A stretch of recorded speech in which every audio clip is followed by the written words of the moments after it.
خلاصہ قرآن پارہ نمبر 19 اعوذ باللہ من الشیطان الرجیم بسم اللہ الرحمن الرحیم۔ اس میں سورۃ فرقان کا بقیہ حصہ ہے۔ اللہ پاک مشرکین کا ایک قول نقل فرما رہے ہیں کہ جو لوگ ہم سے ملنے کی امید نہیں رکھتے وہ کہتے ہیں، مختلف قسم کے اعتراضات کرتے ہیں کہ ہم پہ فرشتے کیوں نہیں اتارے گئے، یا ہم اپنی آنکھوں سے رب کو دیکھ لیتے تب مانتے۔ تو اللہ تعالیٰ فرماتے ہیں کہ انہوں نے تکبر کیا ہے، اپنے آپ کو بڑا سمجھا ہے، اور فرشتوں کو یہ اس دن دیکھیں گے جس دن پھر معاملہ ختم ہو جائے گا۔ اس کے بعد مجرموں کے لیے کوئی خوشخبری نہیں ہوگی، یعنی کہ یا تو موت کے وقت آتے ہیں فرشتے یا پھر عذاب کے وقت، تو پھر تو کام تمام ہی ہو جاتا ہے۔ اس دن ان کے اعمال جو ہیں وہ ایک غبار کی طرح اڑ جائیں گے اور ان کی کچھ قیمت نہیں ہوگی۔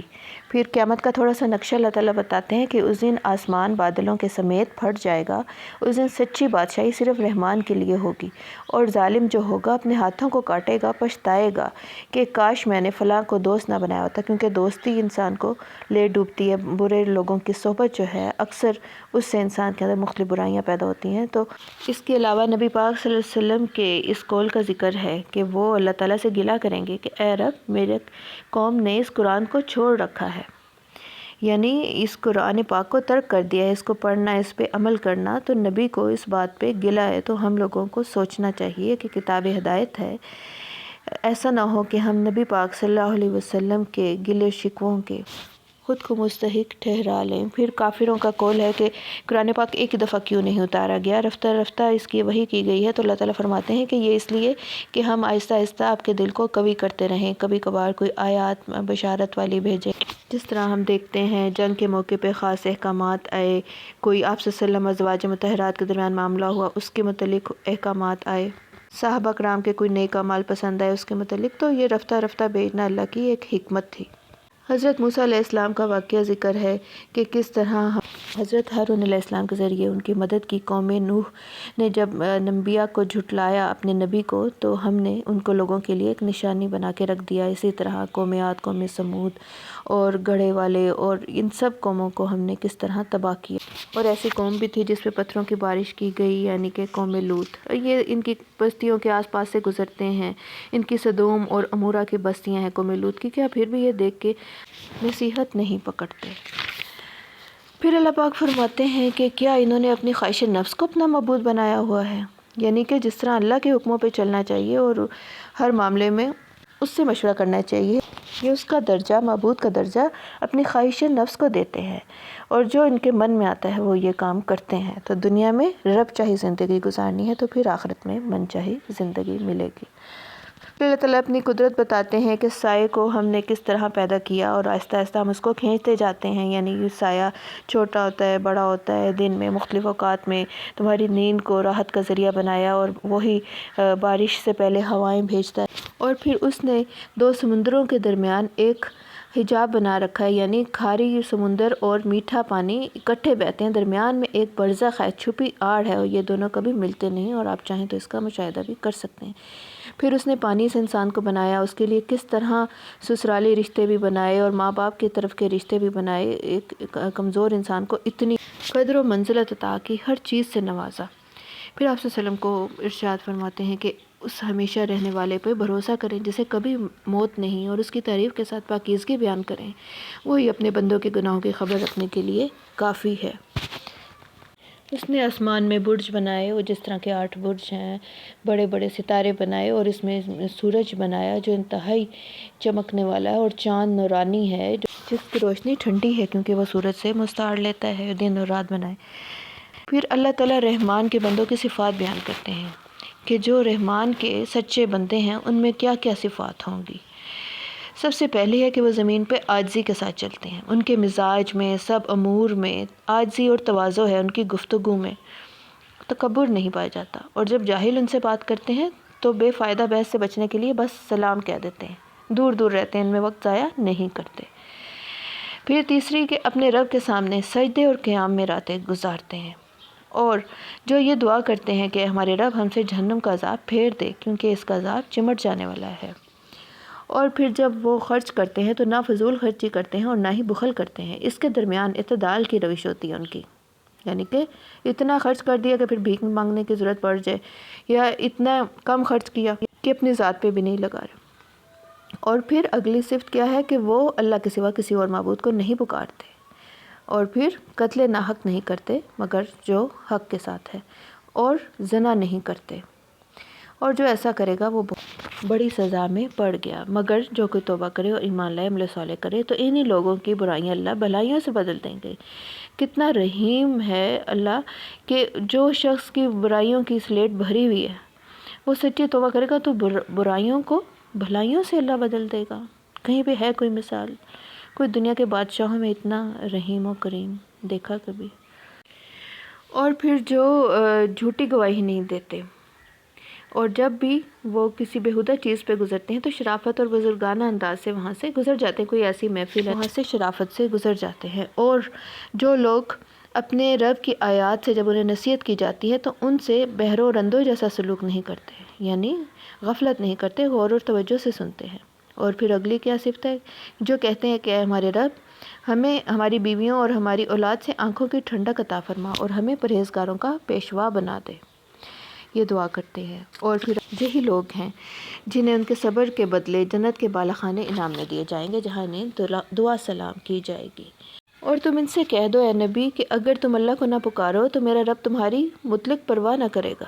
یعنی اللہ بے نیاز ہے۔ اس سورت کے آغاز میں اللہ تعالیٰ فرماتے ہیں کہ اے نبی، آپ تو شاید ان کے غم میں اپنی جان ہی کھو دیں گے کہ یہ ایمان نہیں لاتے۔ اگر ہم چاہتے تو آسمان سے کوئی نشانی اتار دیتے اور سیدھا ان کو ایمان لانے پہ مجبور کر دیتے، لیکن ہماری تو اس میں ظاہر ہے آزمائش کے طور پہ اللہ تعالیٰ نے یہ ساری دنیا بنائی۔ آگے قوم موسیٰ کا واقعہ ذکر ہے کہ اللہ تعالیٰ نے حضرت موسیٰ علیہ السلام کو جب حکم دیا کہ اپنی قوم کی طرف جاؤ تو وہ گھبرا گئے کہ وہ مجھے جھٹلائیں گے اور میرا دل تنگ ہوتا ہے، میری زبان بھی چلتی نہیں۔ انہوں نے پھر درخواست کی، ان کے بھائی حضرت ہارون علیہ السلام کو ساتھ بھیجا گیا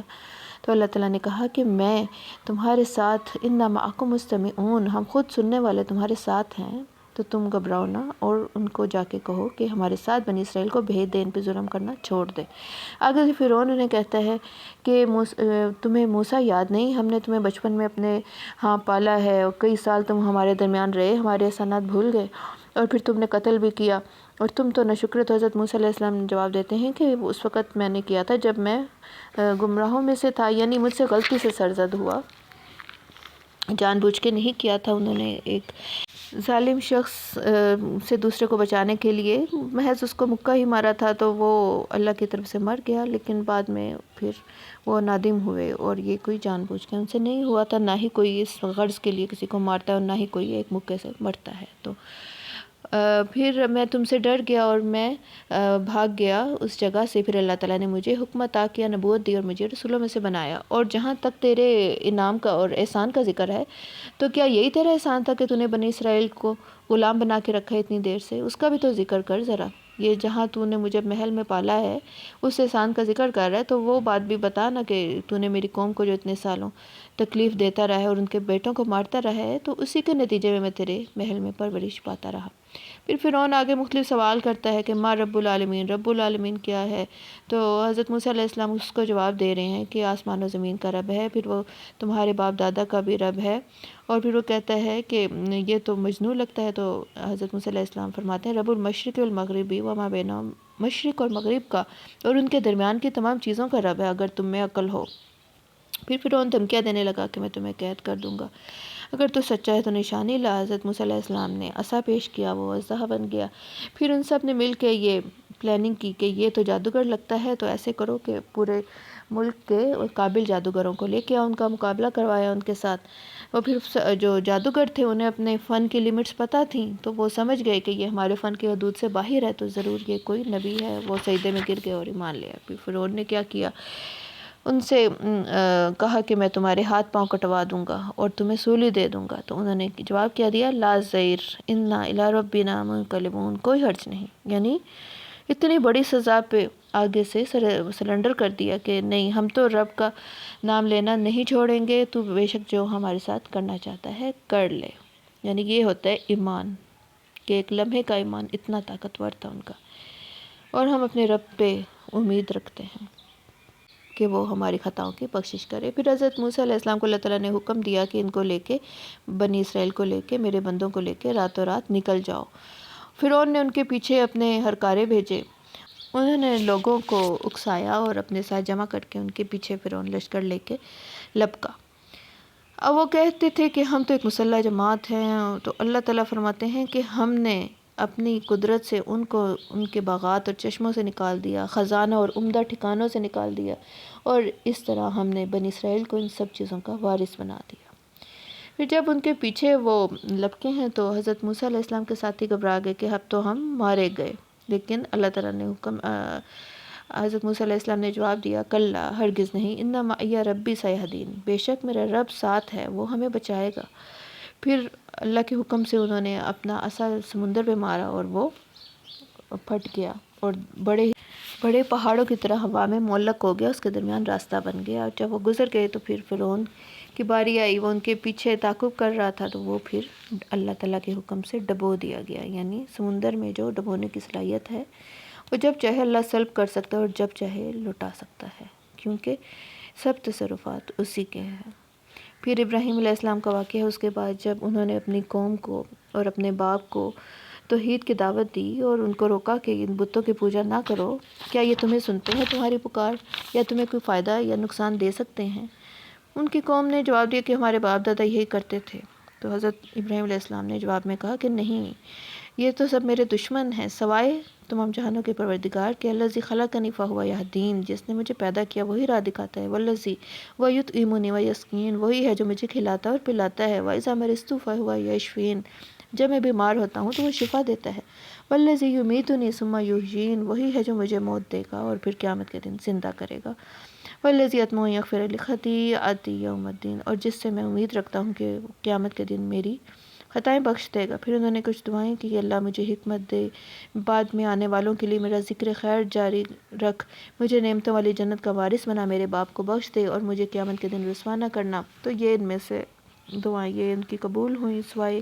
باپ کی بخشش کی، کیونکہ اللہ تعالیٰ نے بتا دیا کہ وہ گمراہوں میں سے تھے۔ کیونکہ ان کا ذکر خیر بھی ہے، ہر نماز میں ہم درود ابراہیمی پڑھتے ہیں،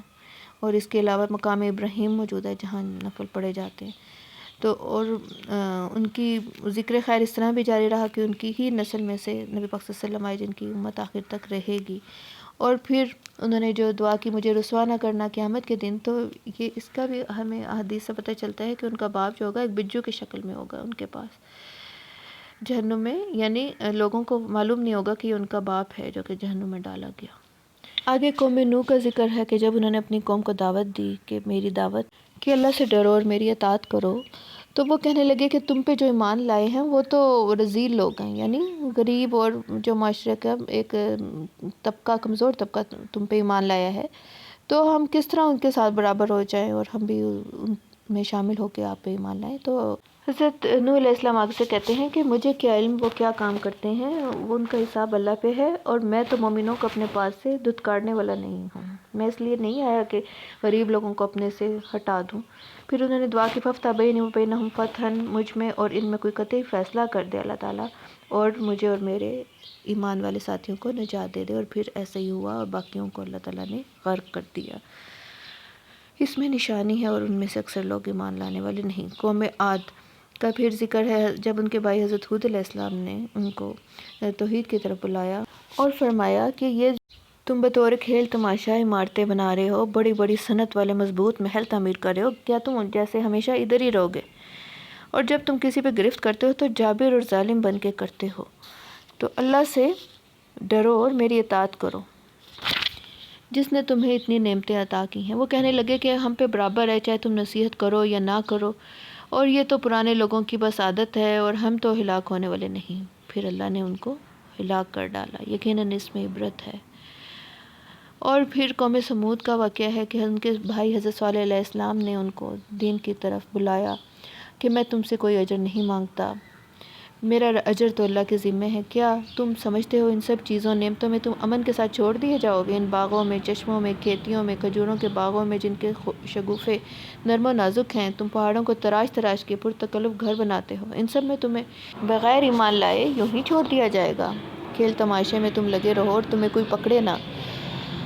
تو انہوں نے آگے سے پھر ان پہ جادوگری کا الزام لگایا کہ تو ان لوگوں میں سے ہے جن پہ جادو کر دیا گیا، تو ہماری طرح کا ایک بشر ہے، کوئی نشانی لا۔ پھر ان کو اونٹنی کی نشانی بھی دی گئی۔ اللہ تعالیٰ کی طرف سے پہاڑ پھٹا اور ایک بہت بڑی اونٹنی نکلی جو کہ اتنا دودھ بھی دیتی تھی، لیکن انہوں نے اس کی کونچیں کاٹ ڈالیں، اس کے پاؤں کاٹ دیے اور بعد میں پھر پچھتانے لگے۔ انہیں پھر عذاب نے آپ پکڑا، بے شک اس میں نشانی ہے۔ قوم لوط جو تھی انہوں نے بھی اپنے نبی کو جھٹلایا، اور حضرت لوط علیہ السلام نے ان کو توحید کی طرف دعوت دی اور ان کو گناہوں سے روکا۔ کیا تم عورتوں کی بجائے مردوں سے شہوت رانی کرتے ہو؟ دیکھیں، ایسے کام تو جانور بھی نہیں کرتے جو کہ بھی قانون کی سرپرستی میں ہو رہے ہیں، اور پھر اس گناہ پہ سخت عذاب ان پہ اتارا۔ پتھروں کی بارش کی گئی، اور ایک جگہ آتا ہے کہ پتھر نشان زدہ تھے، ہر پتھر پہ مرنے والے کا نام لکھا تھا۔ پھر آگے قوم شعیب کا ذکر ہے کہ اصحاب الایکہ انہیں کہا گیا ہے، بن والے، انہوں نے بھی اپنے نبی کو جھٹلایا جب حضرت شعیب علیہ السلام نے ان کو دعوت دی ہے کہ تم ناپ تول پورا کرو، نقصان دینے والوں میں سے نہ ہو، اور ٹھیک سیدھی ترازو سے تولو، لوگوں کو چیزیں کم نہ دو، زمین میں فساد مت پھیلاؤ۔ انہوں نے آگے سے یہی جواب دیا کہ تم پہ تو لگتا ہے جادو کر دیا گیا ہے، تم تو ہماری طرح آدمی ہو اور تم جھوٹ بولنے والے ہو، تو ہم پہ آسمان کے کچھ ٹکڑے گرا دو اگر سچے ہو تو۔ پھر ایسا ہی ہوا، ان پہ صاحبان والے دن کا عذاب بھیجا گیا، اور بے شک وہ بہت سخت دن کا عذاب تھا۔ پھر اللہ پاک قرآن پاک کی حقانیت اللہ تعالیٰ بیان کرتے ہیں کہ یہ تمام جہانوں کے رب کا اتارا ہوا کلام ہے، اور یہ صاف عربی زبان میں ہے۔ کیا یہ نشانی کافی نہیں ہے کہ بنی اسرائیل کے علماء اس کو پہچان چکے ہیں، اور ان کی کتابوں میں تمام نشانیاں موجود ہیں، اور وہ قرآن کو برحق مانتے ہیں؟ تو کیا یہ ہمارے عذاب کی جلدی کرتے ہیں؟ اچھا یہ بتاؤ، اگر ہم انہیں کئی سال فائدہ بھی اٹھانے دیں تب بھی تو عذاب آ کے ہی رہے گا، بلکہ یہ تو ہم نے نصیحت کے لیے بھیجا ہے، اور تم اس کو کوئی شیطان لے کے نہیں اترتے، بلکہ وہ تو اس کے سننے کے مقام سے ہی دور دھتکار دیے جاتے ہیں۔ پر اے نبی، آپ اللہ کے سوا کسی کو معبود نہ پکاریں، اور اپنے قریبی رشتہ داروں کو ڈرائیں، اور مومنین کے لیے اپنے بازوؤں کو جھکا کے رکھیں، اور اپنا بھروسہ غالب مہربان خدا پہ رکھیں۔ وہ آپ کو دیکھتا ہے جب آپ نماز میں کھڑے ہوتے ہیں، اور سجدوں میں بھی وہ آپ کو دیکھ رہا ہوتا ہے۔ پھر اللہ پاک فرماتے ہیں کہ شیطان کس پہ اترتے ہیں؟ ہر جھوٹے اور گناہ گار پہ۔ اور پھر شعراء کا یہاں پہ ذکر ہے کہ ان کی پیروی تو اکثر گمراہ لوگ کرتے ہیں، کیونکہ یہ نبی پاک صلی اللہ علیہ وسلم پہ شاعری کا دعویٰ بھی، الزام بھی لگاتے تھے کافر کہ آپ صلی اللہ علیہ وسلم شاعر ہیں۔ تو اللہ تعالیٰ فرماتے ہیں شعراء کے پیچھے چلنے والے ایسے لوگ نہیں ہوتے جیسے کہ صحابہ کرام ہیں، ان کے پیچھے تو بہکے ہوئے لوگ زیادہ تر ہوتے ہیں، کیونکہ شاعری ایک کمزور کلام ہے، اس میں وہ باتیں کہی جاتی ہیں جن کا عمل سے کوئی دور کا واسطہ نہیں، کلابے ملائے جاتے ہیں زمین و آسمان کے، جبکہ اسلام تو سراسر حقیقت پہ مبنی مذہب ہے، سچا، اٹل، عالمگیر اور حق کو سچ مذہب ہے۔ سورۃ نمل کے آغاز میں ہی اللہ تعالیٰ قرآن پاک کی کچھ خصوصیات بتا رہے ہیں کہ ہدایت اور خوشخبری ہے مومنین کے لیے، یہ واضح اور روشن کتاب ہے، اور یہ ان لوگوں کے لیے ہدایت ہے جو کہ نیک اعمال کرتے اور اللہ آخرت پہ یقین رکھتے ہیں۔ اس کے بعد قوم موسیٰ کا واقعہ ہے کہ جب وہ اپنی بیوی اور بیٹے کو لے کے غالباً ادھر صحرائے سینا میں سے گزر رہے تھے، تو وہاں انہوں نے آگ دیکھی، وہاں سے کوئی انگارہ لینے گئے ہیں کہ جب اللہ تعالیٰ نے ان کو پکارا پہلی دفعہ اور ان کو نبوت سے سرفراز کیا ہے، تو اللہ تعالیٰ نے فرمایا، یا موسیٰ انہ انا اللہ العزیز الحکیم، اے موسیٰ حقیقت یہ ہے کہ میں ہی اللہ ہوں غالب حکمت والا، بس تم اپنے عصا کو زمین پہ ڈال دو۔ حضرت موسیٰ علیہ السلام گھبرا گئے کیونکہ عصا سانپ بن گیا، تو اللہ تعالیٰ نے فرمایا کہ اے موسیٰ تو خوف نہ کھا، بے شک میرے رسول خوف نہیں کھاتے۔ پھر ایک اور معجزہ ان کو عطا کیا گیا کہ اپنے ہاتھ کو گریبان میں ڈالو، وہ بغیر کسی عیب کے سفید روشن ہو کے نکلے گا۔ یہ اللہ تعالیٰ فرماتے ہیں 9 نشانیوں میں سے ہے جو ہم نے قوم فرعون کی طرف بھیجی، بے شک وہ فاسق قوم تھی، اور انہوں نے ان کو جھٹلا دیا، تکبر اور ظلم کی وجہ سے انکار کر دیا۔ حضرت سلیمان علیہ السلام کا واقعہ ہے کہ حضرت سلیمان علیہ السلام کے لشکر میں انسان، جنات، تمام چرند پرند اور جانور شامل تھے جو ان کے تخت کے آس پاس موجود ہوتے، پرندے ان کے سر پہ سایہ کرتے۔ وہ چونٹیوں کی بولی بھی سن لیتے تھے۔ ایک دفعہ چونٹیوں کی آپس میں گفتگو انہوں نے سنی کہ اپنے گھروں میں گھس جاؤ، حضرت سلیمان علیہ السلام کا لشکر کہیں تمہیں روند نہ دے، تو وہ ہنس پڑے۔ ایک دن ایک ہدہد جو تھا وہ موجود نہیں تھا۔